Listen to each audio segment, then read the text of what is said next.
미토콘드리아라는 건 우리 몸 세포 속에 존재하는 일종의 세포 기관입니다. 네. 근데 얘들이 우리 몸에서 생명 활동을 유지하는 데 필요한 에너지를 생산하는 역할을 하는데요.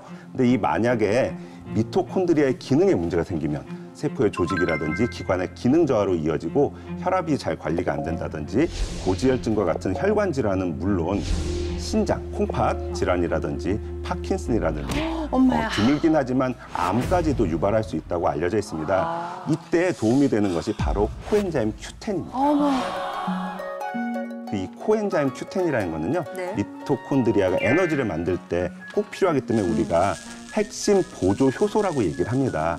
주로 에너지를 많이 필요하는 기관에 많이 분포가 되어 있는데요. 체내에서 끊임없이 펌프질을 해서 전신으로 이렇게 혈액을 내보내주는 일을 하는 곳이 어딜까요? 심장이죠. 네. 예. 심장 근육에 이 미토콘드리아가 많이 들어있는데 미토콘드리아가 이제 제대로 일을 하려면 코엔자임 Q10이 심장에 잘 가서 이 심장이 제 기능을 하고 심장 근육을 움직이게 돕는 거라고 보시면 되겠습니다. 근데 만약 이 코엔자임 Q10이 결핍돼서 네. 에너지를 잘 못 만들어내게 되면 어떤 일이 생길까요? 질환이 생길 것 같아요. 심장 쪽. 심장이 수축하고 이완하고 이거를 계속 반복을 해야 되는데 이게 힘들어지고 결국은 이제 혈압이 계속 높은 상태가 유지되면서 심장 질환이 발생을 한다는 거죠.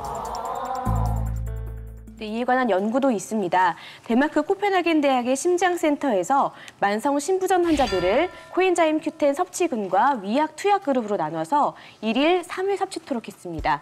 그 결과 위약 투약 그룹에 비해서 코엔자임 Q10 섭취근의 사망률이 절반으로 줄었고요. 주요 심혈관계 증상 발생률 역시 현저히 줄어들었음을 확인할 수 있었습니다. 근데 사실 이 코엔자임 Q10은 우리가 챙겨 먹는 게 영양제 말고 뭐 음식으로 이렇게 먹을 수 있는 방법 없습니까? 아, 진짜. 네, 물론 식품으로도 어느 정도는 섭취가 가능합니다. 이 코엔자임 Q10은 정어리나 고등어 같은 등푸른 생선이나 또 돼지고기, 소고기에 주로 함유가 돼 있는데요. 이제 문제는 이렇게 식품 섭취만으로는 충분한 양의 코엔자임 Q10 섭취가 좀 어렵다는 아, 그래요? 건데요. 이 코엔자임 Q10의 일일 권장 섭취량은 약 100mg입니다. 그런데 우리가 이제 일반적인 식사를 통해서 하루에 섭취를 하는 평균적인 코엔자임 Q10의 양이 약 4에서 7mg 정도밖에 되지 않습니다. 그래서 만약에 하루에 권장 섭취량을 완전하게 식품으로만 섭취한다라고 하면 예. 소고기를 하루에 약 3.2kg 뭐라고요? 먹어야 되고요. 네, 브로콜리는 하루에 한 50개 정도 뭐라고요? 합니다. 그러니까 현실적으로 이렇게 쉽지 않다는 그런 얘기고요. 그래서 혹시나 일반적인 사람들은 괜찮지만 이렇게 체내 코엔자임 Q10이 좀 부족할 거라고 의심이 되는 사람이라면 이렇게 영양제를 통해서 보충하시는 것도 좀 도움이 될 것 같습니다.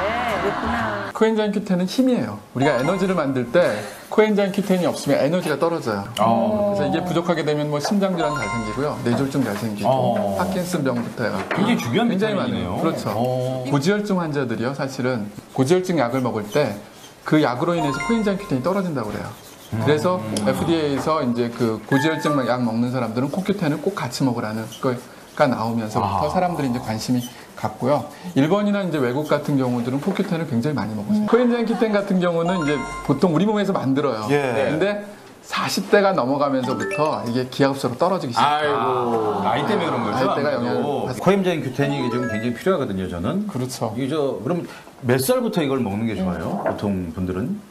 일반적으로는 40대까지는 상관이 없고요. 40세가 넘어갈 때부터는 반드시 먹어야 된다고. 40을 기준으로 해서 네. 그때부터 이제 복용하기 시작하면 그렇죠. 좋군요. 이게 이제 나이가 들수록 그 심장질환이나 뇌혈관 질환뿐만 아니라 암도 예방하는 효과가 얘도 있어요. 암을 예방해요? 코큐텐 아세요? 코큐텐? 다 아세요? 네. 네. 어떻게 아세요? 뭐예요? 코스코에 많죠. 심장 저기 항산화제고요. 그래서 심장마비를 예방한다고 그래가지고 콜레스테롤 높은 환자들 꼭 먹어야 되는 걸로 이제 알려져 있는 건데 코큐텐이요 없으면 죽어요 우리 몸에서. 그러니까 우리 근육이 코큐텐을 필요로 해요. 근데 심장이 전부 다 근육이잖아요. 심장 근육은 전부 다 근육 덩어리니까 얘가 쉬지도 않고 뛰는 우리 몸에서 계속 움직이니까 이 코큐텐이 어쨌든 심장마비 예방에 좋다고 광고가 돼 있는데 콜레스테롤을 낮춘다고 돼 있는데 다 사실이에요. 코큐텐이 지용성이다 보니까 흡수에 문제가 생겨요. 다음에 나온 게 젤캡에 요즘은 코스코 이런 데 가면 다 젤캡에 들어있어요. 오메가3 같이 생긴 빨간색 젤이나 까만색 젤이나 이제 젤에 들어있는 거예요. 그 안에 오일을 조금 섞어가지고 흡수율을 높여놓은 거예요. 네. 이 캡슐보다 더 나은 제품. 이게 항산화작용 때문에 모든 사람한테 도움이 된다고 생각하는데 심장마비, 심혈관 질환이 있는 사람들, 콜레스테롤 높은 사람들은 꼭 먹어야 되는 거예요. 이게 LDL 콜레스테롤을 낮추기도 하고요. LDL 콜레스테롤이 세포를 산화시키는 그 효과를 낮추기도 해요. 그래서 그래요. 그러니까 이게 스타틴 약물, 특히 콜레스테롤 낮추는 약물 먹고 있는 분들은요, 반드시 이걸 먹어야 돼요. 콜레스테롤 저하제를 먹으면요, 콜레스테롤 약을 먹으면 근육통이 생기는 거 알아요. 근육막을 녹여내리니까. 녹아내린 근육이 심하면은 신장에서 걸려오면 사람 죽어요. 네, 코큐텐이 이 부작용을 효과적으로 낮춘단 말이에요. 아까 근육통을 예방한다 그랬죠. 스타틴 약물을 지금 내가 먹고 있는 환자가 코큐텐을 늘리는 방법은요, 서플리멘트로 먹는 방법밖에는 없어요. 네. 그러니까 이게 20대 때 몸에서 제일 많이 나오거든요, 우리 몸에서. 그 다음에 점점 떨어져요. 나이가 40대, 50대 되면 이제 간에서 만드는 것 자체도 줄어드는데, 음식으로 이걸 만약 먹으려고 그러면은 항상 음식이 더 좋은 건 맞죠. 예, 보조제는 차선책이에요. 안 그러면은 자연적으로 먹으려면 동물 장기를 먹어야 돼. 네. 근데 요즘 그거 먹기가 쉽지 않잖아. 간 이런 거 잘 안 먹잖아요. 네, 동물 장기를 통해서 먹기가 쉽지가 않으니까. 노화하면은 뭐 생각나세요? 뭐 얼굴 뭐 주름지고 머리털 빠지고 뭐 골다금 맞아. 그리고 윤기도 없어지고. 네. 저희가 이제 그 비타민 강의할 때 보면은 노화의 과정도 뭐 얼굴을 가지고 변화를 봐요. 네. 사실은. 그랬더니 진짜 얼굴의 변화를 보는데 거기에 가장 기본이 뭐냐? 코엔자임 큐텐이에요. 코큐텐이 충분히 있는 사람들은 피부 노화를 막아줄 뿐만 아니라 피부가 처지는 것도 막아주고 피부도 톤도 환하게 해주는 그런 효과를 가지고 있어요. 먹어야 되겠다. 큐텐만 챙겨 먹으면 청춘을 돌려줄 수 있다 이거. 30이 넘어서야 세월에 대한 아쉬움이 생겨가지고 근데 여러 가지 노력을 하고 있는 중이지만 흐르는 세월을 어찌할 수가 없습니다. 그죠? 네. 너무 스트레스를 받아요. 그래서 그때는 너무 어려 보여서 스트레스였지만 지금은 조금이라도 더 젊어지고 싶은 거예요. 주회춘에 대한. 여러분 텔로미어 들어보셨습니까? 텔로미어 들어보신 분도 있고 안 들어보신 분도 계시겠지. 그죠? 근데 정보화 사회에 적어도 노벨 의학상의 테마 정도 되는 거는 여러분들이 조금 알고 계시면 좋습니다. 텔로미어는 작년에 노벨 의학상을 받은 테마입니다.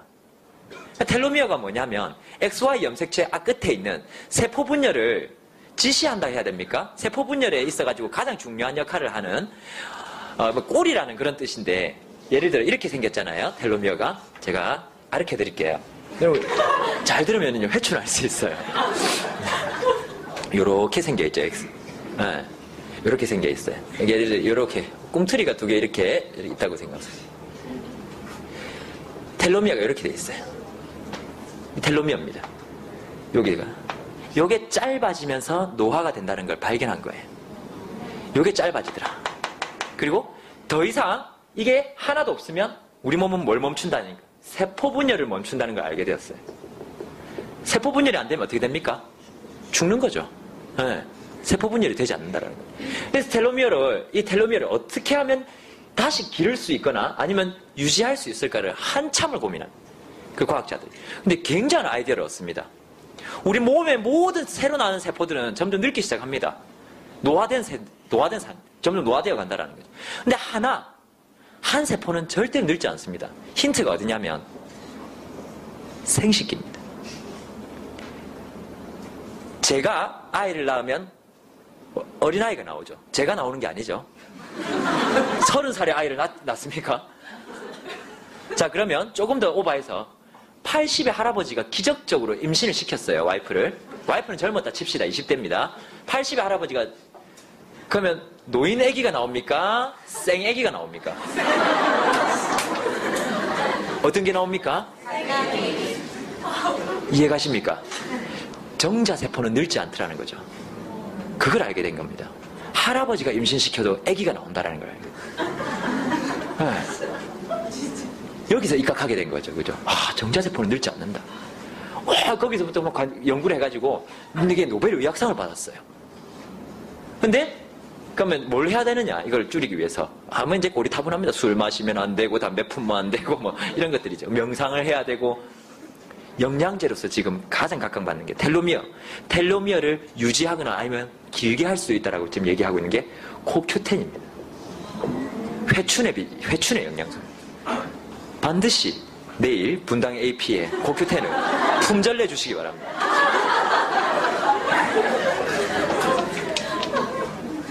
코큐텐이 들어가면서 텔로미어 길이를 유지하고 보존하고 다시 회복시킬 수 있다라는.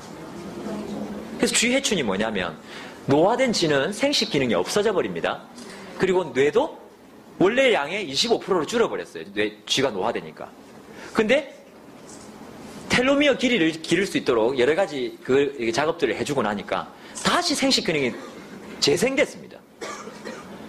뇌 크게 다시 75%로 성장을 해버렸어요. 회춘이 가능하다라는 거죠. 회춘이. 근데 안타까운 거 하나는 수명이 늘어나지는 않았답니다. 무슨 말이냐면 어차피 100세 시대 가는데 50대의 모습으로 100세까지 갈 수 있는 가능성이 제시됐다라는 거죠. 저 오늘 이것만 가르쳐주고 가도 너무 대단한 거 가르쳐주는 거 아닙니까? 그래서 텔로미어라는 책이 서점에 나와 있습니다, 지금. 꼭 사서 보십시오. 네.